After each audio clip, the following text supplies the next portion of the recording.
horror potatoes in the back of my cupboard. I was giving it a clean out today, and I was rummaging around, and in the back I found potatoes that I forgot about for quite a while. Some of them are quite well developed in the back of the cupboard. So what I thought is, I've got this really big plant pot that I'll show you in a minute inside the polytunnel here, and I thought I did it last year as well. I found a couple last year and I planted them and they did quite well, so I'm doing the same this year with these ones that I've just found. So they're only supermarket ones, so they might not do very well. They might have stuff on them that means that they're not going to grow very well, but I thought, well, it's worth a try, isn't it? Rather than just throwing them away or composting them when they're so well developed. Let me show you how well developed some of them are. So some of them are just like this, which is pretty well developed. Some of them, I've just broke one of them and I'm so disappointed. Look how long it was. I was just getting it out of the bag and it just snapped off the potato. I mean, I don't know if it would grow anyway if I just put it in. Maybe not, it hasn't got its mother, I don't know. It hasn't got anything with it, so that's a shame. That one snapped, but look how big it is. Must have been there since, I don't know, Christmas? Longer? Probably longer. Shows how much I clean out the back of my cupboards, doesn't it? Let's not talk about that. So yeah, I've got quite a few of these that have grown, so I'm going to put them in. So I'll just stick them in, we'll water them, and we'll see if we can manage to get like an early crop. And then also today as well, I've been preparing my actual potato bed, the first one for my earlies that I've got at home. They're currently chitting nicely and they look really good, but every time I keep thinking that I'm going to put them in the ground, it snows and freezes, so I'm a bit wary of putting them in yet, because I did say last week, by this time last year I had them in the ground, and they did absolutely fine. Some of the leaves had a little bit of frost burn on them when they came through eventually, but they did really, really well. So what I've done is I've just turned over the potato bed, and we'll go down there in a minute. I'm going to put on some of my homemade compost on the top, and I'm thinking about putting some manure on there as well. I saw a video the other day from someone on YouTube, can't remember who, but they said that potatoes do really well in raw horse manure. It doesn't have to be left for 6 months. They said that they're absolutely fine, they tolerate it really well and they grow really well in it. So I was wondering, because the soil I'm going to plant them in is quite heavy clay, that's where I found the video when I was looking for things to do with heavy clay soil and potatoes, that maybe I might just try it out. I mean, what I did the other day is I channeled my inner Charles Dowding, and I made a hot box. It's only small. I say I made it, I got my husband to make it. Just a small one, and I went up and got some manure from the community manure pile and put it in, and I thought, well, I'll see if this gets hot, then it's really, really fresh. If not, then it's maybe a little bit broken down anyway, but it looks quite fresh stuff. So I did, but the box just over there, it's got my seedlings on top, but it's not hot. It doesn't feel, I don't know how hot a hot box is supposed to feel, but it doesn't even feel warm. It's like freezing cold all the way around. So I'm guessing the manure, maybe the manure's got all like sawdust mixed in with it, so maybe that cools it down a bit, I don't know. So it's worth a try. So I'm thinking it's maybe not fresh as fresh anyway. Maybe they pile it up until they bring it down here. So I'm going to give it a try, I think, just in that one bed, and then so I'm going to do 2 beds next to each other with potatoes, so I can compare if I in that bed if I do the manure, and then in the bed next to it I won't do manure, and then we can sort of compare and see how well they do in the raw manure. Really, I should have been more forward thinking and should have piled it up at the beginning of winter, but I didn't. So now I'm gonna have to try and do it this way and see what happens. So let's get these ones in here. I'm gonna put quite a few in here and we'll see how they grow, because it's quite a big bucket as well and it's quite deep. And we'll see how they do. I brought some of my own compost here from down in the allotment, and we'll put some of that, and I mix some of that in with it, because I haven't really done anything with this soil since last year, and the last thing it grew in it was tomato plant, I think. So I'll do that. We'll mix some of my fresh compost in with it to put some nutrients back in. So let's do that. I'm just looking at these in here. My kids put these in here. It was my birthday last week, and somebody, my sister, bought me these. Aren't they sweet? Look, he's got a little face, a little garlic face, a little lettuce face, and an onion as well. They're so sweet. I love them. But the kids have been playing with them and they just left them in this bucket, so they're gonna be upset when I move them, but they can't live there. So So let me turn you down a bit so you can see the size of this plant pot. You can see how big this container is. It's really huge. It goes all the way down there. So what I thought I'd do first is, I've been trying to keep it watered so that it doesn't get too dry, but it does seem to be a little bit dry down underneath, so I might just go and get a bucket of water actually, and a watering can of water, and get it right down inside there so that it's definitely moist all the way down. I don't want it too moist, I don't want to make it freezing cold, but a little bit, it's got to be a bit better than it is. Right, so pour this in here.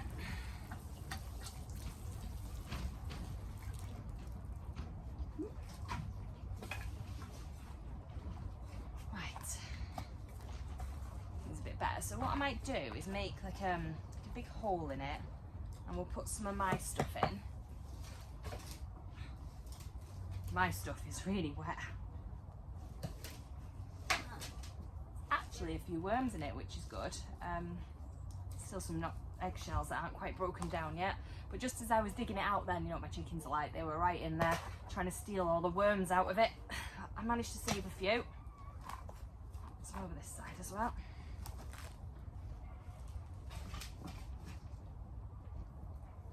This is actually turned into a really nice compost. Smells really nice. Most things have broken down in it as well. There's only a few eggshells, which I don't think will do any harm really going into the soil. It's a bit dry over there as well.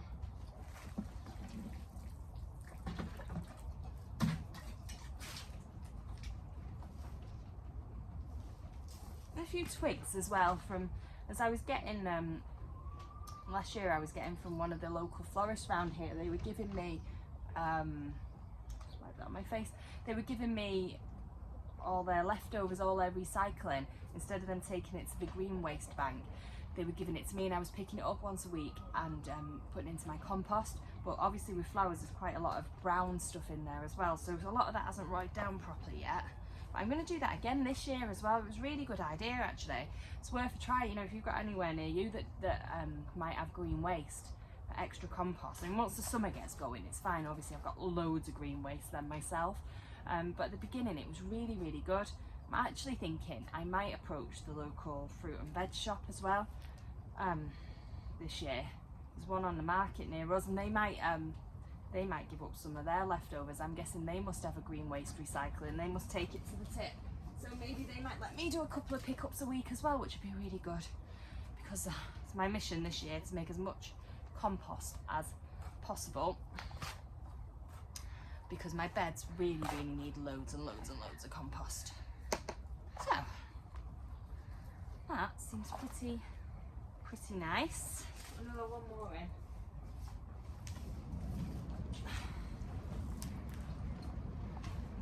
Hopefully it's got some nice nutrients through it. It feels fairly soft deep down as well, which is good. Right, let's get these potatoes in then.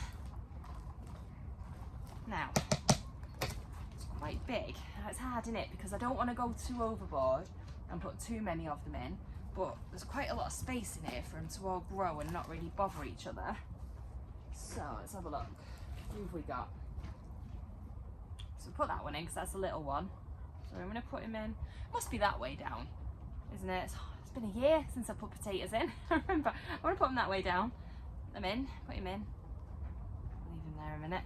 Right, and then what else have we got? This one. This one's got quite a big dangly. I'll put him in there. So maybe if I go 1, 2, we go 3, 4, 5. Might be pushing it if I do more than 5 because they won't have space to grow, will they? That one's crazy, isn't it? Let's put that one in. It's pretty crazy. 3, 4 here. Which one?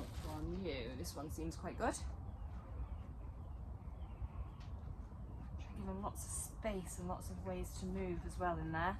And then we'll put one in the middle. Such a shame that I broke that one.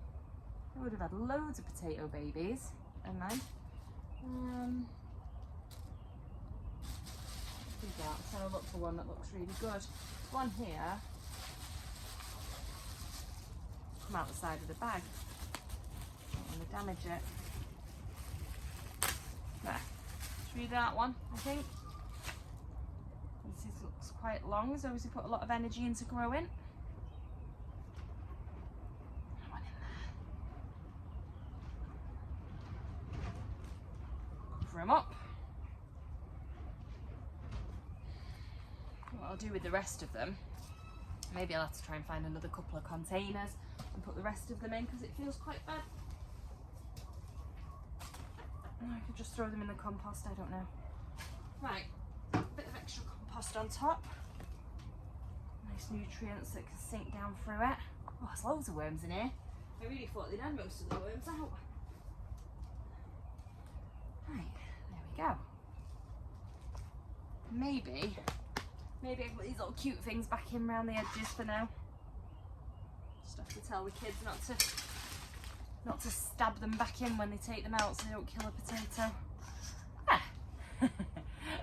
Right, let's go down to the allotment and I'll show you the digging that I've done so far down there for the bed, and then we'll go and get some manure from the community manure plot. I'll show you how far I have to walk to go and get it, because it really is quite far away. It is when you're carrying a wheelbarrow back and forwards 10 times, but I'll show you where that is as well. Okay, so we're going to go to the poo pile. So this is the gate, we've just left it. I've got my little helpers down there pushing the wheelbarrow for me, carrying the shovel. So to get to the poo pile, we walk all the way along here.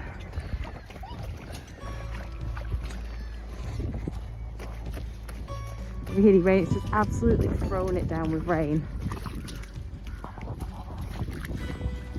I'm hoping we can manage to keep the rain away for the next 5 minutes.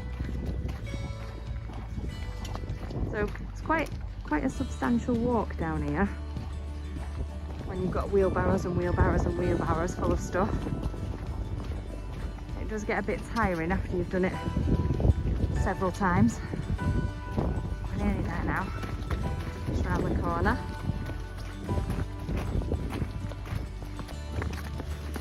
This is one of the reasons why my allotment floods so much as well, is this rain that comes down from the fields here at the side. And these big giant puddles, but it just overflows right into my allotment. It's one of the reasons it's so boggy.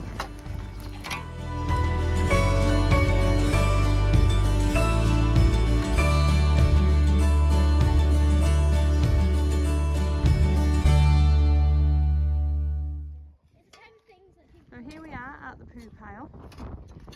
So what I'm thinking is, this stuff here looks quite fresh, but further up the back here, just have to clamber over the poo, looks a lot more well rotted. So I'm thinking this stuff's probably been here the longest and people must take from the front. So that's stuff we're going to dig out and use, I think, is the stuff at the back. And then we'll head back along to the allotment again.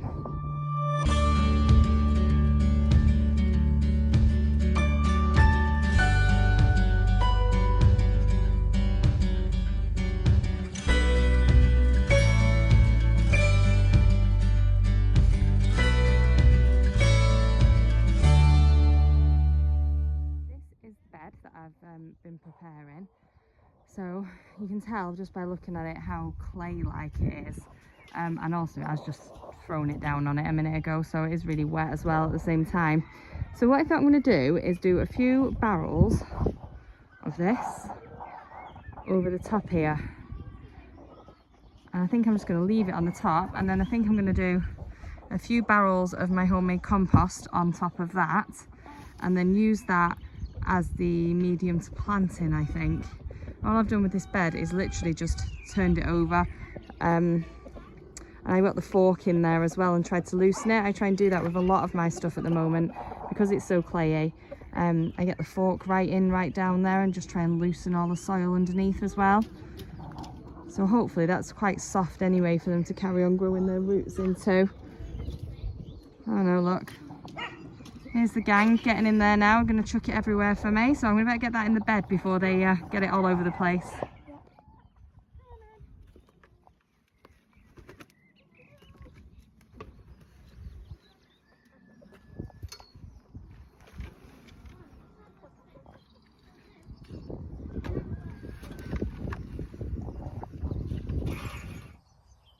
This is the finished bed. I have put about 5 or 6 barrels full of horse manure on it, and I think actually that horse manure, it seems to be okay. It doesn't smell. It just smells sweet and soily. It doesn't smell bad at all. So I think the bit that I took it from at the patch there, because it's right at the back and no one's taken from it, I think it's actually quite well rotted. So hopefully that'll be okay. Now I just started digging like a furrow in it to put the potatoes in. I thought I'll just dig down to the soil, put the potatoes on the soil and cover them over. But actually the soil is really, really, really clay-like under there. So basically it's like Play-Doh. It is so sticky and clay-like that I'm not even sure I want to put the potatoes even on it. Because it's just so horrible and thick. So what I thought, instead of digging it and putting it on and then covering it over, what I might do is I might just put the potatoes on top of what I've got in this bed now, because it's all nice and it's all loose, and then I might go and, I know it's more effort, but I might go and get another 2 or 3 barrels of the manure and cover the potatoes over with the manure. I think that might work better, because then they've got a nice soft growing medium to grow into. There's going to be no horrible clay there till you get quite far down. I think it'd be much nicer for them, and hopefully I'll get a better yield. So I'm going to do that. I'm going to risk it. I'm going to say that this manure is good and it's good to go, and I'm going to do that. So I'm going to put the potatoes down now, and then we'll go and get another couple of barrels, cover it over, and then we'll be done.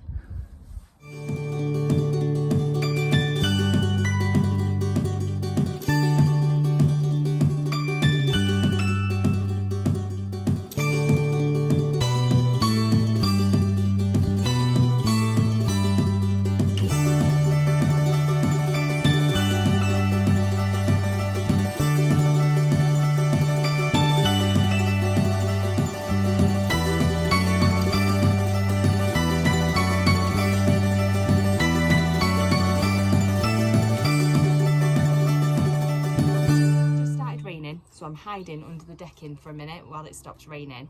Now I've got everything in the bed behind me over here. It's all looking good. I took 2 more wheelbarrows. It makes it much harder because that wheelbarrow of mine that I've got, it's tyres popped. So it's all right pushing it there, and then when you fill it up and you come back with a full load, it is just so hard to push it. My knee really does not appreciate it. Never mind, done it. 2 loads done. Possibly as they start coming up I might put more on and keep earthing them up as well. Next thing to go on is going to be this, my protective fleece. I'm going to put this over it. That's what I did last year, because obviously it does get frosty. So a little tip I picked up from watching Charles Dowding is to fleece everything, and they should just push the fleece up as they go. So I'm going to put the fleece on if I can get into it, and then I'm going to put some netting over the top as well, because I've had to lock the chickens away at the moment, and as soon as they get out they're going to be over there. That's just like their favourite thing, is to root in one of those beds full of all that stuff. So I'm going to cover it over, and then they can just stand and look at it from the outside and not touch it, fingers crossed, unless they work out a way to get in, which is probably very likely at some point. So I think it's actually stopped raining now, so let's go and get this on the bed, cover it with netting and get out of here before it rains again. One of the things that I did notice when I've been filling the wheelbarrows up is that this was really full of little weed seedlings underneath.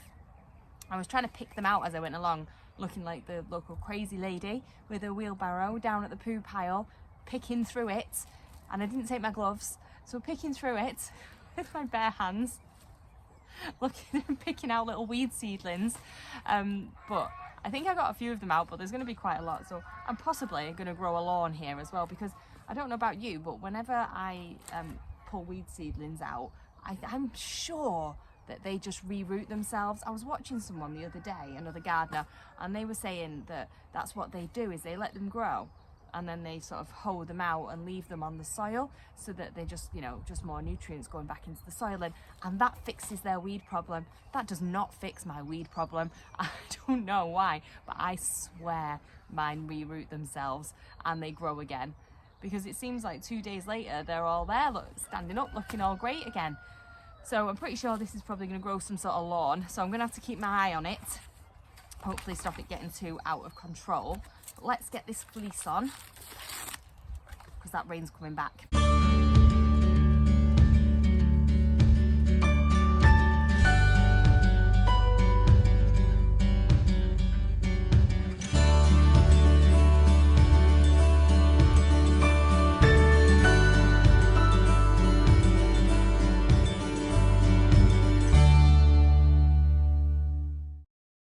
It's done, it's finished.